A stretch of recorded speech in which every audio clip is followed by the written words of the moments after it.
A gente conversa agora com o pré-candidato do PROS à presidência da República, Pablo Marçal, que está na nossa sede aqui em São Paulo. Candidato, boa noite, bem-vindo à CNN Brasil.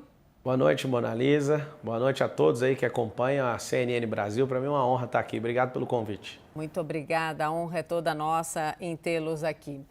Candidato, vamos lá. O senhor tem dito que entrou na disputa porque sentiu um chamado enquanto escalava uma montanha nos Estados Unidos. O senhor poderia explicar como é que foi esse chamado? Sim, é um chamado do povo, né? Porque 60% da pesquisa hoje, 60% dos eleitores não querem votar nem no Lula, nem no Bolsonaro, e não aparece ninguém, e o sistema político ele não deixa ninguém de fora prosperar, né? Nem para virar candidato, nem para se posicionar, e nem muito menos chegar à disputa eleitoral. Então, o Brasil não quer ser engolido pelo passado, e nesse ano realmente eu não estive envolvido com partido político, mas eu me filiei ao PROS, dia 30 de março, e eu me posicionei, né, para trazer profissionalização para a gestão nacional, para destravar a mentalidade do povo, que é uma coisa que eu já faço, para implementar um sistema econômico novo chamado governalismo. E eu senti isso muito forte. E estou aqui como um bom brasileiro e não volto atrás nisso. E estou muito animado, principalmente de estar sentado aqui na CNN para discutir ideias sobre o futuro do Brasil.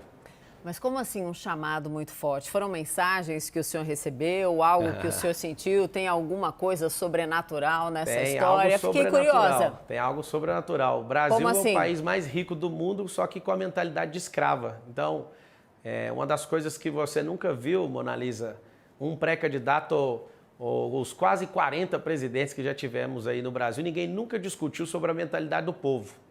Então tem muita gente, né, tem muitas famílias clamando por prosperidade, para ter pelo menos um prato de comida em casa. Tem 35 milhões de pessoas passando fome. E se você tiver um coração sensível, você consegue sentir no seu coração esse chamado também.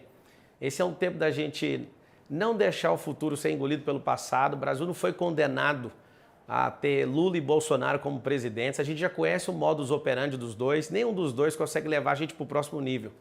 Então eu poderia muito bem curtir a vida que eu construí com a minha família, com os meus sócios, com todo o conglomerado empresarial que eu tenho. Mas existe um chamado sim, tem gente morrendo, tem gente passando fome, tem 40 mil homicídios, tem 12 milhões de desempregados clamando, e qualquer coração sensível vai descobrir que existe grito, né? E alguém tem que vir vingar esse sangue desses brasileiros que está sendo derramado em vão. Nós precisamos nos levantar como cidadãos dessa nação para fazer uma política diferente. Sim.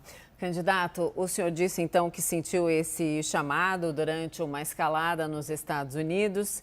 Bom, no mundo virtual o senhor é muito conhecido, mas no mundo real muita gente acabou conhecendo o senhor também por causa daquela escalada desastrosa ali ao Pico dos Marins em São Paulo. 32 pessoas, se eu não me engano, né, precisaram ser resgatadas e o senhor inclusive está sendo investigado. Na época, candidato, o senhor disse que não era responsável nem com a sua própria vida. Então, a minha pergunta é: alguém que não é responsável com a própria vida pode se sentir responsável por uma nação? Esse é o problema. A gente está caçando um Messias, tem um Messias aí que quer ser responsável pela nação inteira e não cuida de nada, né? Sim. Agora, quando você quer correr risco, inclusive eu estou sendo irresponsável colocando meu nome, sendo candidato, né, pré-candidato à presidência da República. Virei um alvo humano, estou sendo investigado só por colocar o nome na corrida eleitoral, estou sendo perseguido, difamado e nem começou. Então, se você realmente for alguém certinho, bonitinho, que não faz absolutamente nada fora do script da sociedade, você não vai ser ousado e não vai crescer. Eu vim de escola pública, eu já morei em periferia e hoje eu posso falar para você que eu construí riquezas de forma honesta. Eu gero milhões de reais em impostos todos os meses aí nesse país e posso te falar algo. Eu sou um irresponsável sim em acreditar num Brasil diferente, fora desses dois governantes. Foi uma infelicidade o que aconteceu lá no Pico dos Marins, mas eu posso te falar, chamei o bombeiro e isso mostra que eu não tenho orgulho, porque de fato a gente não foi resgatado, a gente foi acompanhado, foi muito bom, eu respeito a instituição que é mais respeitada hoje aí pelo Brasil, que é o Corpo de Bombeiros. Mas eu não tenho compromisso com o erro. Naquilo que a gente erra, a gente volta atrás. E o brasileiro, na mentalidade dele, ele Ao invés de ficar focado no agora, apontado para o futuro, ele fica sempre voltando no passado. E eu quero falar para vocês que estão assistindo a CNN, eu vi o manifesto aqui do CNN, cada frase repete uma coisa chamada fato. Exato. Eu amo fato, então vocês ganharam um grande admirador, né? Eu já gostava, de longe, eu não acompanho televisão, tem 9 anos que eu não assisto televisão, mas eu gostei muito do que eu li aqui antes de entrar. Esses fatos não trouxeram nenhum prejuízo para ninguém, e eu sei que num processo eleitoral alguém vai ficar sempre cutucando algo. Eu quero deixar um recado para que a gente, como nação, possa avançar. Não pare por coisas erradas que você fez. Você já aprendeu? Aprendeu, avance, não precisa repetir os mesmos erros. E eu posso falar para você o que é o fato. O fato é que depois que você aprende, você consegue avançar. O Brasil precisa deixar os erros do passado e vocês querem continuar, né, pela pesquisa eleitoral poderosa. Vocês querem repetir novos erros, né? Os erros do passado estão querendo voltar e vocês querem pôr de novo o Messias. Vocês querem colocar o maior ladrão. Quem é vocês? Desculpe interrompê-lo. Vocês estão assistindo. Quantas pessoas estão assistindo aqui? Ah, ok.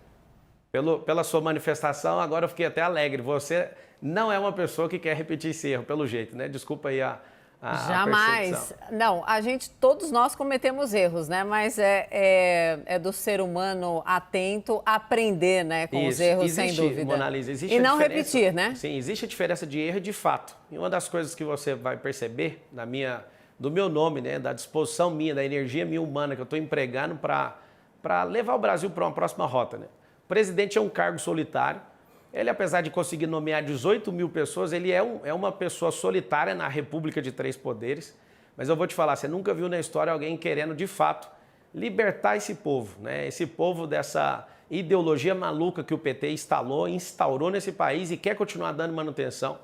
Não faz o mínimo sentido. Aqui tem homens e mulheres de verdade nesse país, eu não vou afrouxar. Não faz sentido nenhum a gente se curvar para pessoas péssimas de gestão, péssimas de sensibilização com as pessoas. Tem gente aqui que prometeu tirar milhões da miséria e tirou foi trilhões de reais e levou para outros países e cometeu todo tipo de barbárie e a pesquisa aponta que está em primeiro lugar.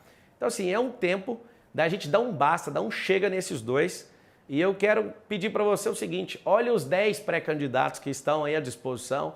Antes de entrar aqui eu estava assistindo o Ciro, e eu estou me aproximando de todos eles, já conversei com os ex-presidentes, fui na casa do Sarney, estive com o Michel Temer, já estive com o Bolsonaro, vou me encontrar, já estive com o Fernando Collor de Mello e vou me encontrar depois da recuperação agora do Fernando Henrique Cardoso e com o próprio Lula e Dilma. Por que eu estou falando isso?